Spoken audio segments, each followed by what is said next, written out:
morning and welcome to your Daily Game Face. I'm Dr. Kim Lannon. What are you laughing at? Well, because of what I just said. And then when I entered the show to say, welcome to your Daily Game Face, the other thing ran through my head. You made me giggle.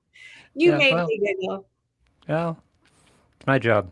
I know. Well, it is a good part of your job. So welcome to the show, everybody. I'm sorry that we weren't here last week. The rugs were being done in the building of the studio, and so therefore we couldn't do the show.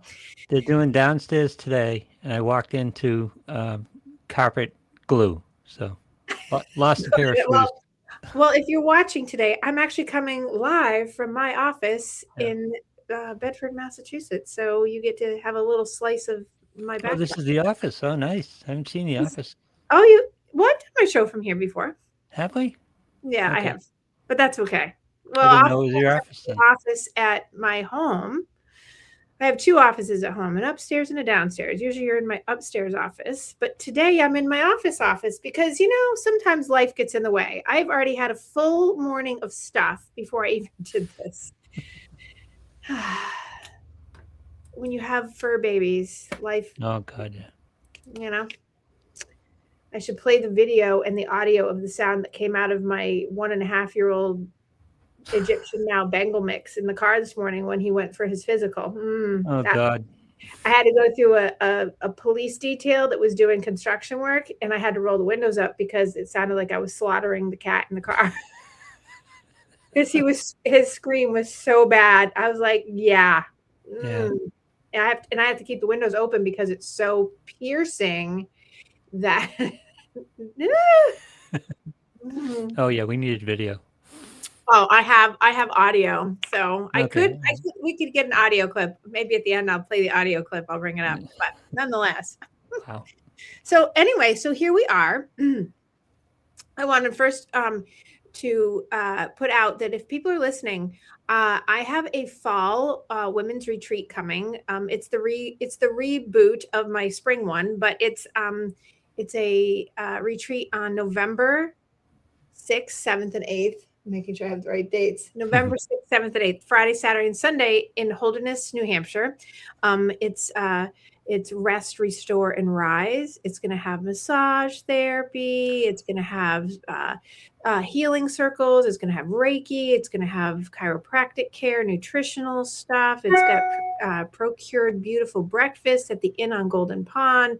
And if you would like to register, there's only 10 spots left. So if you'd like to register, you can contact me through kim.lannon@yahoo.com, or you can call me on the number on your screen or text me at that. And also, if you'd like to be on the list to get I'm having trouble with words today, to get the registration, please sign up for that.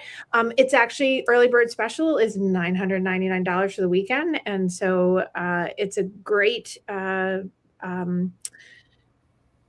price for a really cool week of resetting yourself and really getting together with a bunch of women and sharing and being together. I will be doing a co-ed and a men's weekend as well. But right now I'm doing women's weekends, and this retreat, it is like a workshop as well, so that it's about getting together. Nothing is mandatory. It's just about coming and relaxing, but it is to come and, walk through the woods and do nature therapy and doing healing circles and having some nice downtime and beautifully appointed rooms at this beautiful inn on a beautiful lake in New Hampshire. Nice. And I'm welcoming people to come and sign up ASAP. Only 10 spots left. So come on over and sign up. That was my first thing. So please sign up or let me know in the chat if you'd like information on it.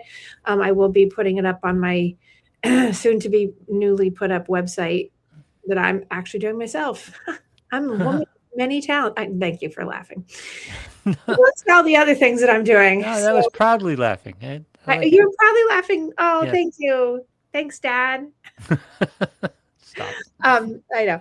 But I just wanted to put that out there because I'm going to start just making sure that people know that, because I really want to get that filled up. And the experience when you have a whole group of people together and share a universal shared experience is really important, because people can learn from each other and share and just relax and in the spirit of Rise. So for people that are listening that are men, it's coming for you as well, but it just hasn't been planned yet. We're just probably going to do one in the spring or later in the winter.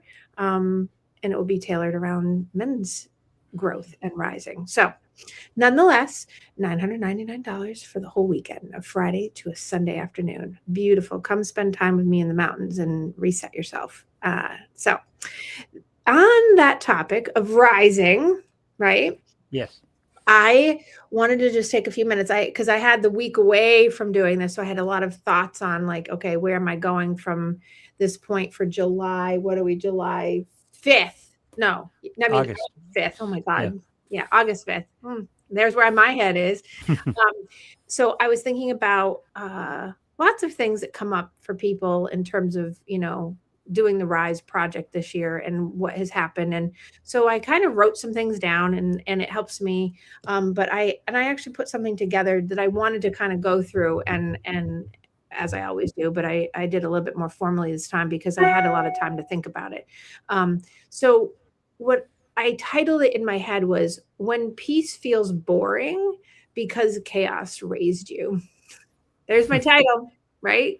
Wow. So people are often in chaotic patterns, and we talk about the chaos loop and people being like, I love the familiarity of the devil that I know, even though it's bad for me. So what I wanted to talk about was something that I don't think gets talked enough in healing conversations. And people don't put it in the context of healing. They just put it in the context of like, oh, it's chaos. It's the devil I know. It's the fear of the unknown. I don't want to move forward. So I get a lot of people that will come in and do like really great therapy sessions and do really great life coaching sessions, and then notice when their life starts to become peaceful after a session or two of having some really good stuff, a part of them misses the chaos and will go back to it, right? And people don't do that because they actually want to suffer, but because the chaos feels so familiar. And the chaos is what you grew up in. And that's why I've titled it so appropriately, I think, is that, when peace feels boring, and I use boring, put in your term, when peace feels unfamiliar, peace feels uncomfortable, that's because the chaos has raised you. And because chaos is so familiar, it's the devil that so to speak, right? So if you grew up in environments where you always had to be alert, periscope up, right? Anticipate someone's mood, fix their problems, or prepare for the next crisis. Your nervous system, or your polyvagal, if I talk about it in classes, your nervous system learns that chaos is normal, right? So people oftentimes in my office will say, well, that's not how life is, because that's not normal. My normal is this, right? So whatever they grew up in was their normal. That doesn't mean it's the norm of what is healthy. It means that that's what their norm is. So they think that they'll fight for that. People will fight for the chaos to stay in that because that's what they know. So that when life begins to actually settle, your mind doesn't interpret that as safety. So when your mind starts to come to peace and rest, that's so unfamiliar and uncomfortable for people in their polyvagal nerve and their system and their central nervous system overall, that is just so unsettling that it feels unsafe when it's actually so safe, right? So sometimes your body will interpret that as boredom, like, oh, I'm kind of bored. Why? Because you're not activated. Sometimes your body will feel, or your mind and body will feel together, like you're in danger because you're on like, wait a second. If I'm not looking for something, if I don't have my periscope up searching for something on alert, then there must be danger because I'm so used to having something come along, right? So, excuse me, as you know, I had a coughing fit before this. So for a long time, people often say to me, I feel like a constant need to be moving or staying ahead or running, right? will often comment like, people, you're running from something, right? They Right. feel like they need to feel alive. They feel like they need to solve a problem. If they're not solving a problem, if they're not worrying about something like meta worry or pushing themselves harder, then somehow they're falling behind. And then maybe they say, I'm failing, or I'm disappointing myself or others.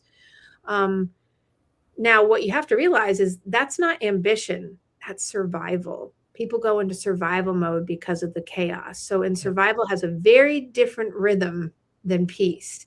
But people get high, they get a charge out of the survival mode because that's the dopamine rush that they get, because that's what chaos gives them. So, survival has a very different rhythm, a fast, chaotic rhythm. It's kind of like when people are having PTSD reactions, or they've been at war, or they've had an abusive situation at home, or whatever has put them into survival mode is the chaos mode. And that has a rhythm, that's a vibrational rhythm that's, I hate to keep using chaotic, but that's the best word, because it really is. It's roller coastery. It's very unstable. It's all over the place. And that's what feels comfortable. And peace does not have that rhythm at all.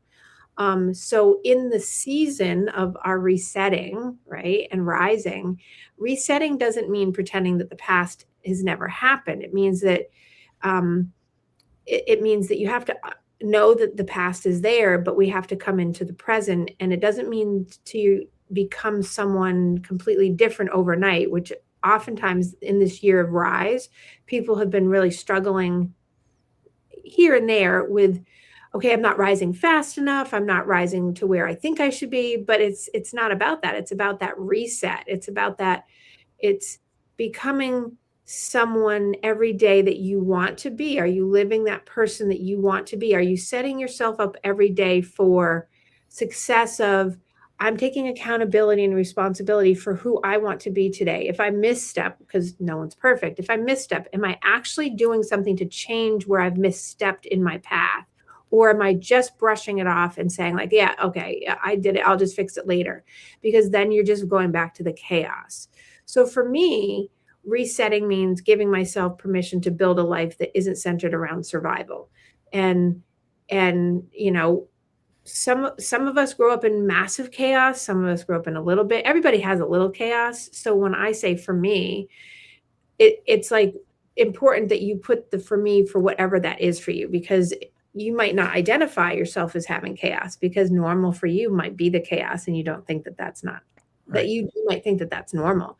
So resetting means giving yourself permission to build the life that isn't centered around that survival periscope up mode anymore, or as much, right? So it means slowing down enough to notice who I actually am underneath all the coping mechanisms, all the defensiveness, all the resentments, all the things that you developed just to make it through. People often will just do things to make it through. It was a great, my computer keeps dinging at me. It was one of the greatest scenes, even though it's just a rom-com, in couples therapy. If you've ever seen the movie with, it's got, Oh, it was a big cast. Yeah. yeah, a huge cast, like 6 big cast members, and of Yep. course, they all have slipped my mind of who they are right now, but funny and hysterical and all that. But one of the therapist moments is that, the couple looks at each other and they both say, "Yeah, we just make it through," and the therapist looks at them and goes, "Interesting, you make it through." And there's more to it, but it's such a great moment in that movie, because strategies, you develop different coping strategies and more healthy mechanisms, that you, so you don't have to just say, I'm making it through, I'm surviving. People, you ask them, how's your day? I'm surviving. Now there's a psychological phenomenon under that in a lot of ways, Yeah. of people saying, I'm surviving, or the sarcastic, I'm living the dream. That always strikes me as, Yeah. obviously there are people being funny, but it's also says a lot psychologically about that person.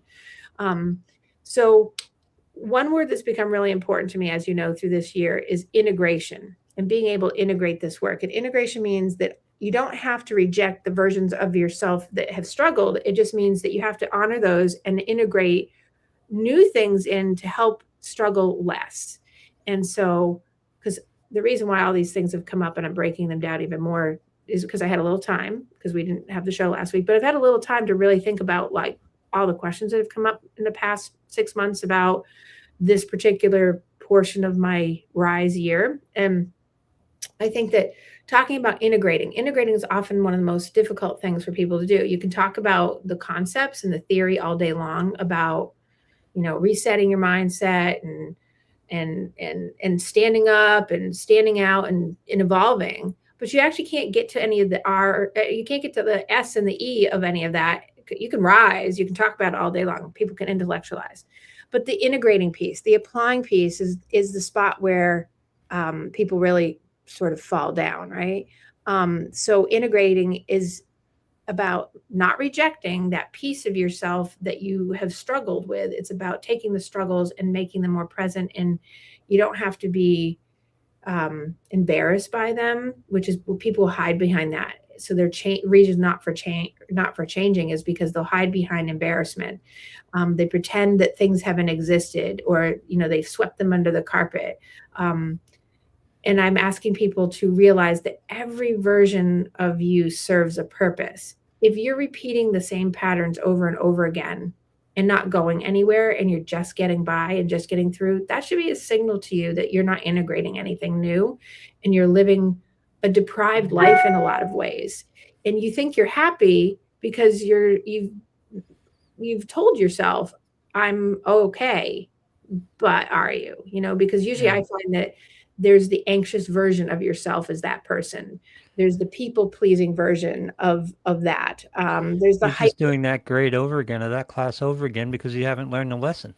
What, right. And there is a lesson, but people are like, well, what lesson is it? And I'm like, you have to find it, right? So if you're the anxious version of your chaotic self, if you're the people-pleasing version, if you're the hyper independent where like no one can help you because you come to only count on yourself because people aren't there for you.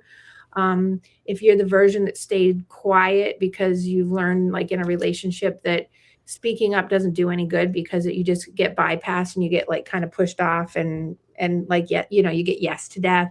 The version of you that's overworked, over responsibilityed, those are versions of you that help you survive, but surviving and living are not the same thing. So here's similar to like integration or application.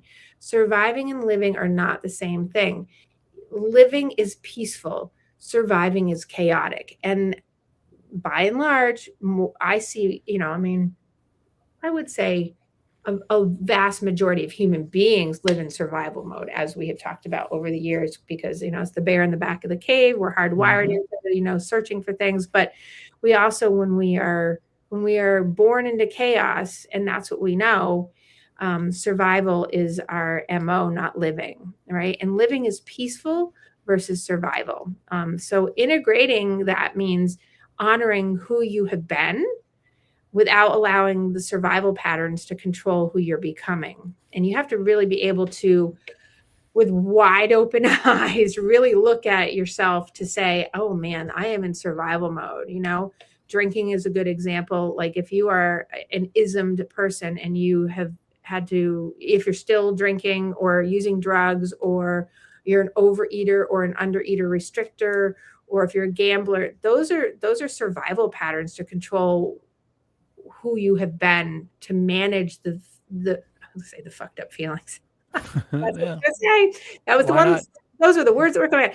Those are all managing the fucked up feelings that you've never really dealt with, that are there. And because when you're doing the behaviors that aren't good for you, that make you survive, at least under the surface, that you're doing it because those signals are there. They're sending the signals to you. So this is back to, isn't it? And I don't know what you label the concept. I always label it the observer position, where too many people live in their brain, and their brain is in survival mode all the time. Exactly. But you are not your brain. Your brain is an organ that protects you and is in survival mode all the time. There's a consciousness of you that's above that, and you have to learn to separate the two, because too many people don't separate the two and just live with what the brain is barking at them on a day-to-day basis. Right. So you just took and said exactly what I'm saying in a nice little metaphor. But yeah, it's survival versus living mode. And Yeah. so yes, and that's a completely different kind of healing. People try to heal in survival mode all the time, and it doesn't work because you will repeat That's the not the same thing. brain's job. The brain's job is to sound alarms constantly.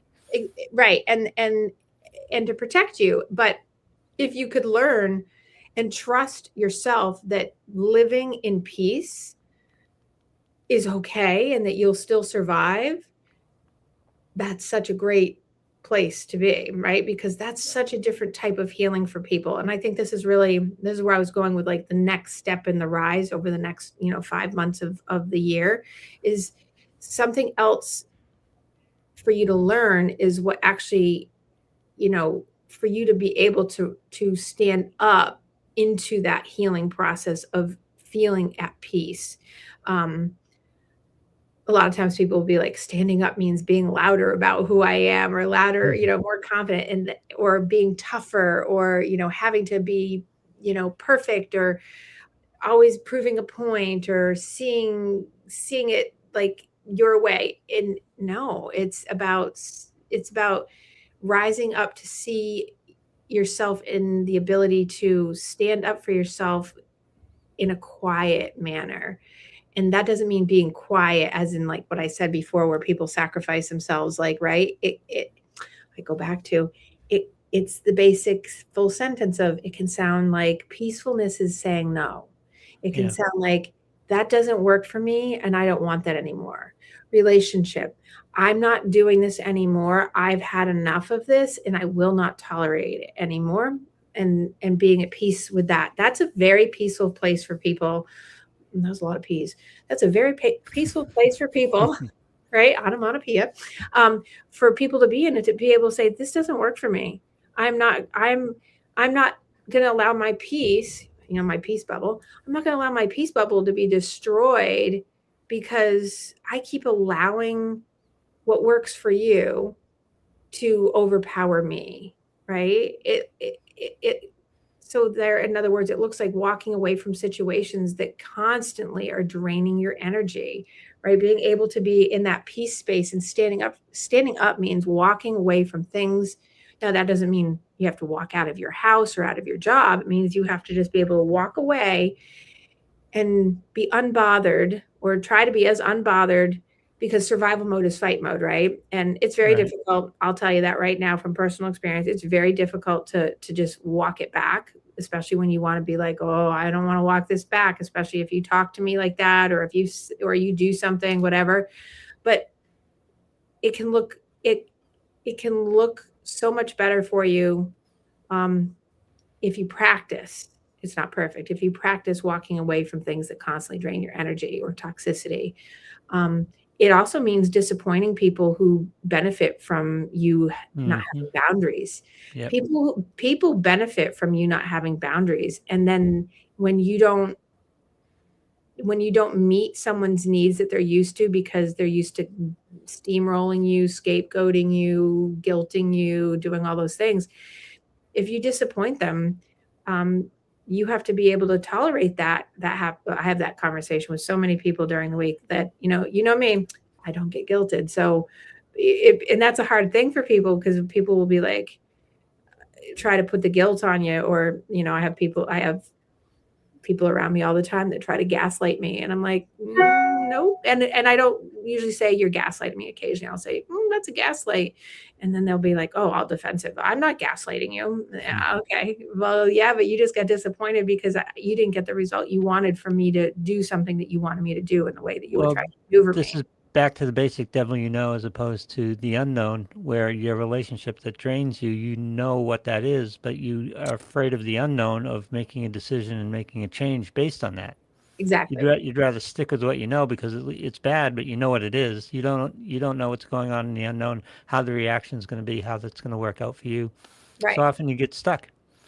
Well, and that's why people will go into their chaos loop, is because chaos loops will drag you in. They hope to drag you into what they know will get what they need out of it, which gives them a surplus charge and drains you, right? Yep. So it's, the vampire draining huge from you, they're vampires of your soul. Yeah. And so if it means disappointing someone because you've put a boundary up, that's too bad. Or if it's making a person become more silent, it's just proving to the, because you put a boundary up, it's just proving to you that they're a person that you need to be away from, because Yep.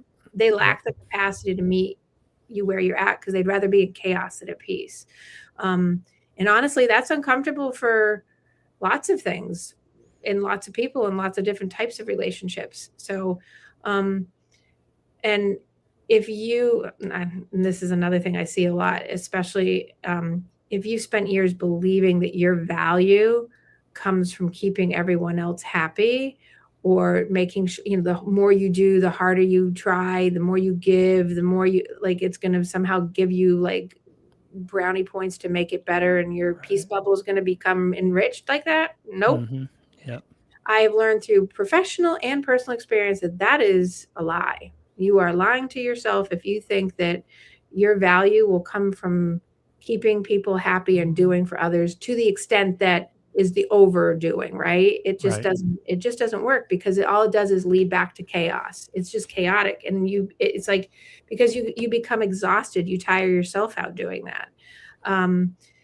So again, pointing out that healthy boundaries are not walls, they're just clarity. They're being very clarifying and useful to people to understand. I will not do that. I will not do this anymore. I will not allow that to happen.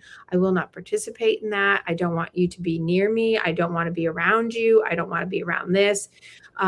Walking it back, not having anything to say, because and it's hard, because when you're in work relationships and or friendships and or relationships, sometimes the other people or person will be like, oh, this is good because the person's not speaking. No, that's silence is not a good thing. No. Silence for some people who are chaos pattern likers, love silence because they don't have to be uncomfortable.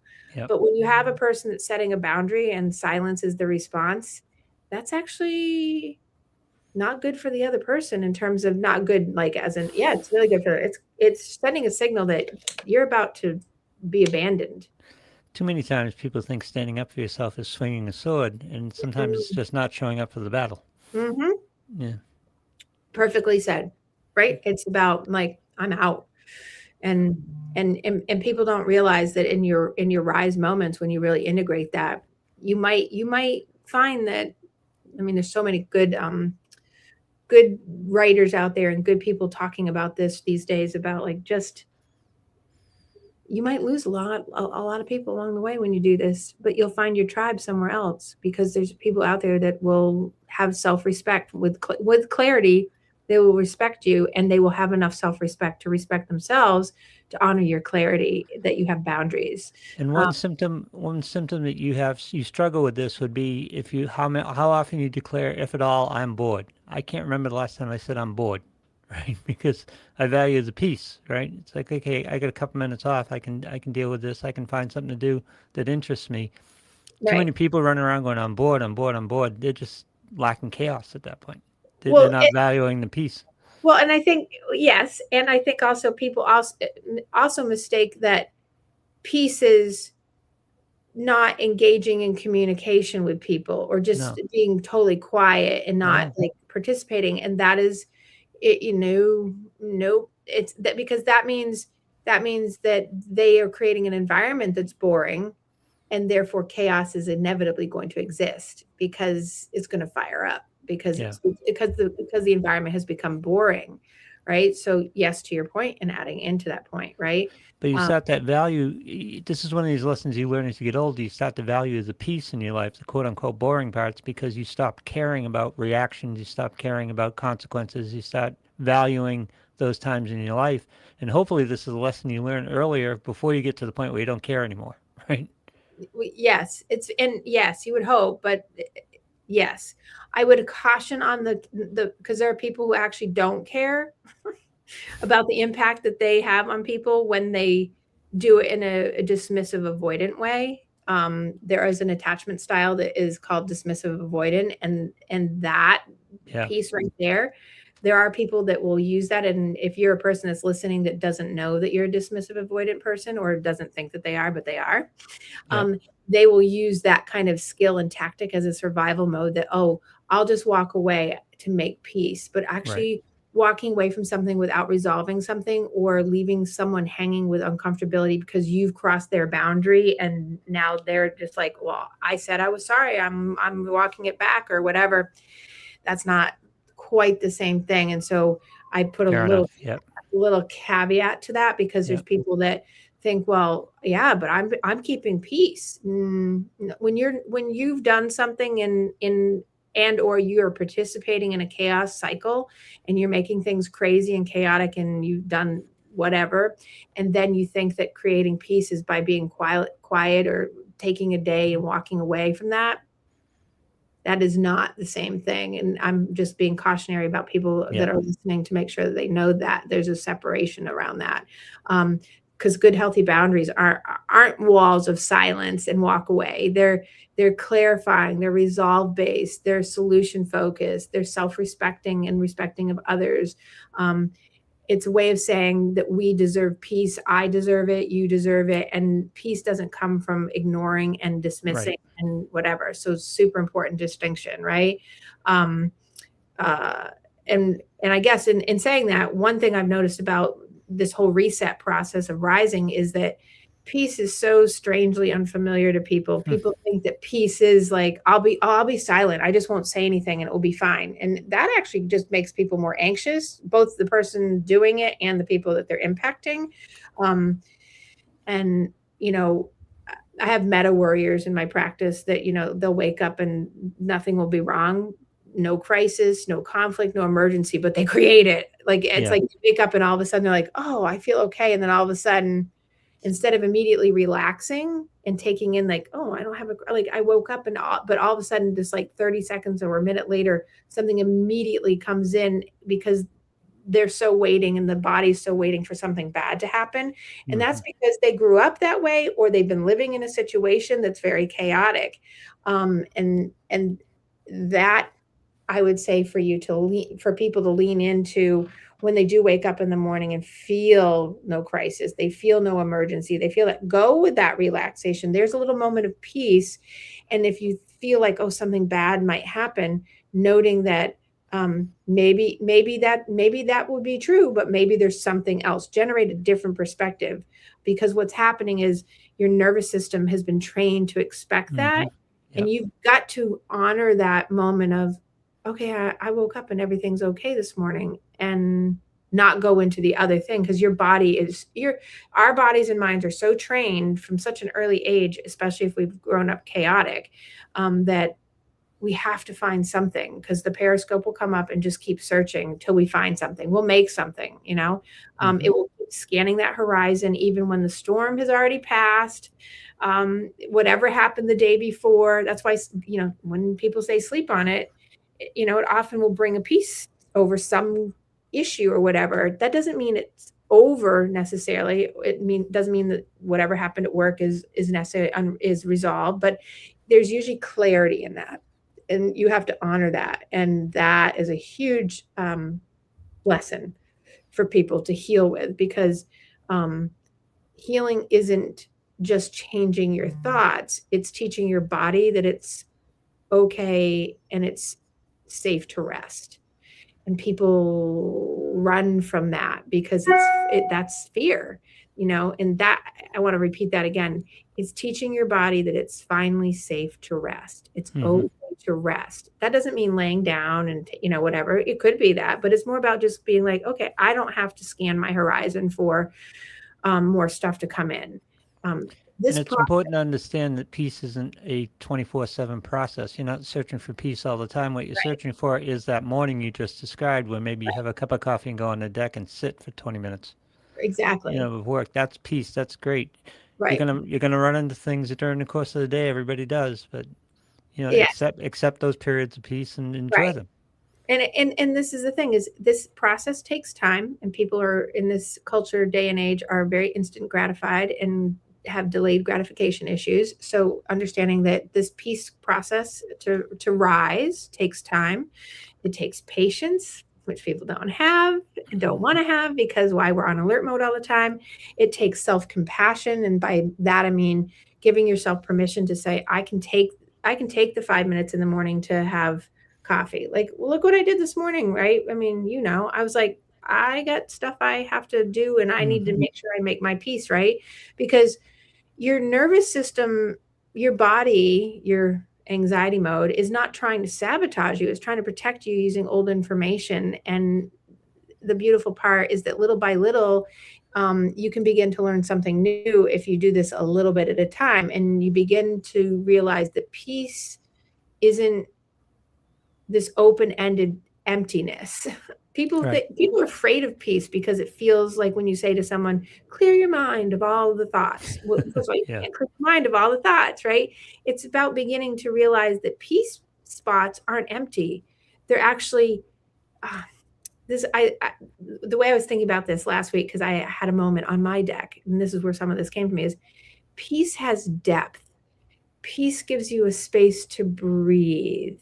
Peace gives you time to think. It's a place to have creativeness in your mind, to laugh without feeling guilty, to be honoring yourself, to enjoy an ordinary, plain moment of just being. Sounds so cliche, but it is, because we just don't do it. It's being able to rise in your peaceful moments is to dream about the future instead of simply surviving today, getting through. It's about seeing what comes next year. It's about that trip you want to do. It's about that wonderful thing that you've been planning on doing or wanting to do, but you just always say, oh, I can't do it, or I'm afraid to do it, or I don't have this, or I don't have that, right? It's being able to enjoy just being in that moment. And maybe that's why peace feels so unfamiliar at first. It's because it feels wrong, but it's not wrong. It's because it's so new to a person. And the concept of peace and peace bubble, when I've talked about it this year to my clients and I bring it up, I have laughter a lot from people, like a nervous giggle. They're like, and because of my fandom for Wicked, I'll often say, like, if you've seen Wicked, there's a Glinda bubble. There, you transport yourself by bubble. You have to keep like this nice, comfortable bubble around you. That it does not mean that you're keeping people out. There's a transparency about it. You're being upfront and real, because if you're listening to yourself, you can allow yourself to have all of that in that peace space. So